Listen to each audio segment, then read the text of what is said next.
There is no doubt that ESG is top of boardroom agendas and an important priority for tax leaders and transfer pricing professionals alike. So as a tax leader, how can you ensure that your transfer pricing strategy is adding value to that ESG agenda and the broader organisation? So to talk about this some more, I'm delighted to be joined by Andrew Boyle and Rich Murray.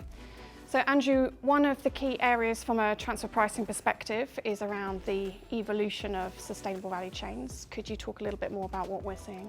Yeah, Erica, it's certainly a very interesting time to be working in tax. We're seeing changes in value chains across all industries that have a big impact upon transfer pricing and tax models, from our traditional energy producing companies that are investing in hydrogen, wind and solar, to manufacturing and producing companies that are investing in new infrastructure, new intangible assets, new products, and then service providing companies that are also investing in new products, from new consulting products, financial indices, brokerage products.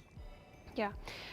And then Rich, so from your perspective, how can you ensure that you are aligned from a transfer pricing perspective with some of these changes? It depends in a way what type of business you are. So for some of our clients, this is a really substantial development and change. So think of the energy and the commodities businesses. Their value chains have evolved significantly over the last few years as a response to the direction of the markets, but for others less so. So I'd say two things. Firstly, in general, as ever with transfer pricing, as your business changes, make sure that your transfer pricing model keeps up.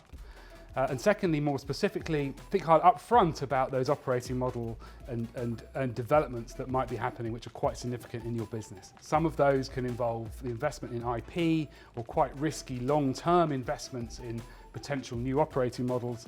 So thinking about investment holdcos, incubators, how to hold IP can be really important to get an optimal model for the long term. Yeah. And I think one of the other key areas of interaction for us as transfer pricing professionals is around carbon markets. So could you talk a little bit about that?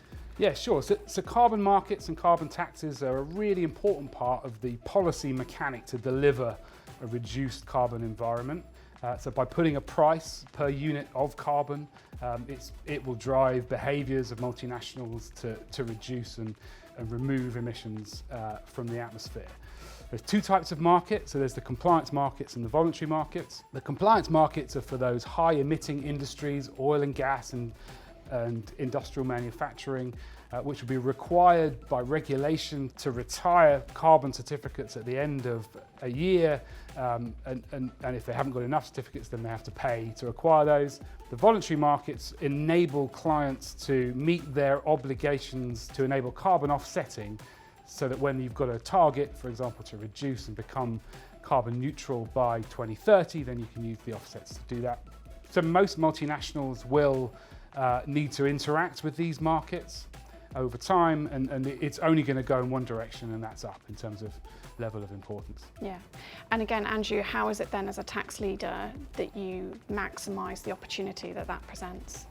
Yeah, I think it's clear that it's already happening, that these carbon markets are impacting on a number of companies' revenue streams, the look of their cost streams, and also their profit centres.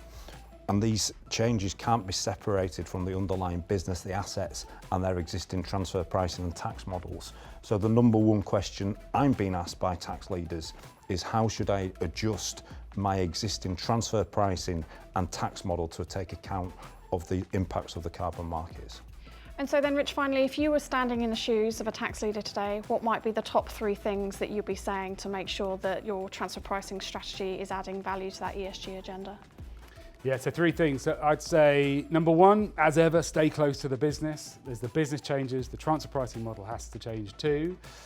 Secondly, seek knowledge around some of these developments. So the markets are relatively new, or at least they're changing post the various, sort of COPs, the various discussions on a supranational level. So understanding how the carbon markets work will be important.